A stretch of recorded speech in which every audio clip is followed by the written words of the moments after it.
எல்லாருக்கும் வணக்கம். என் பேர் அசோக். நான் இன்னைக்கு எதை பற்றி பேச போறேன்னா மோர்பென் லெபார்டரிஸ் பற்றி பேச போகிறேன். இந்த ஸ்டாக் பார்த்தீங்கன்னா கரண்ட்டாக வந்து 50 ரேஞ்சஸில் ட்ரேட் ஆகிட்டு இருக்கு. இது பார்த்தீங்கன்னா பாஸ்ட் 1 இயரில் வந்து 90 வரையும் போயிட்டு அப்புறமா அங்கேருந்து கரெக்டாகி 50 ரேஞ்சஸில் இருந்துட்டு இருக்கு. இதுக்கு ஒரு பாசிட்டிவ் நியூஸ் வந்திருக்கு. என்னன்னா வந்து வித்தின் 3 இயர்ஸில் வந்து 1000 மெடிக்கல் ரெப்ரசன்டேட்டிவ்ஸ் எடுக்க போகிறதா அப்படின்ற மாதிரி ஒரு நியூஸ் வந்து கொடுத்துருக்காங்க. இது இவங்க பிஸ்னஸ் வந்து எக்ஸ்பேண்ட் பண்ண போகிறாங்க இந்தியாவில். அதனால் இந்த ஸ்டாக்குக்கு இது வந்து ஒரு குட் நியூஸ் தான். இந்த ஸ்டாக் பார்த்தீங்கன்னா ஷார்ட் டர்ம் இன்வெஸ்டர்ஸ்க்கு நல்லா சூட் ஆகும். ஏன்னா வந்து 3 மந்த்ஸ்ல 6 மந்த்ஸில் வந்து இந்த ரேஞ்சில் வந்து ஒரு 14 to 15% ப்ராஃபிட் இதில் பார்க்கலாம்.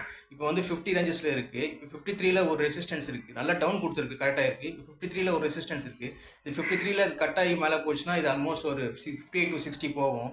ஸோ ஷார்ட் டர்ம் இன்வெஸ்டர்ஸ்லாம் இந்த ரேடாரில் வைங்க. அப்புறம் பார்த்தீங்கன்னா இந்த கம்பெனியோட ஃபண்டமெண்டல்ஸ் பார்த்தீங்கன்னா வந்து குவார்டர் ஆன் குவார்டர் ப்ராஃபிட்ஸ் வந்து கம்மியாக கொடுத்துருந்தாலும் ஆனால் பாசிட்டிவ்ல இருக்குது. But year on year profit வந்து நல்லா கொடுத்துருக்காங்க.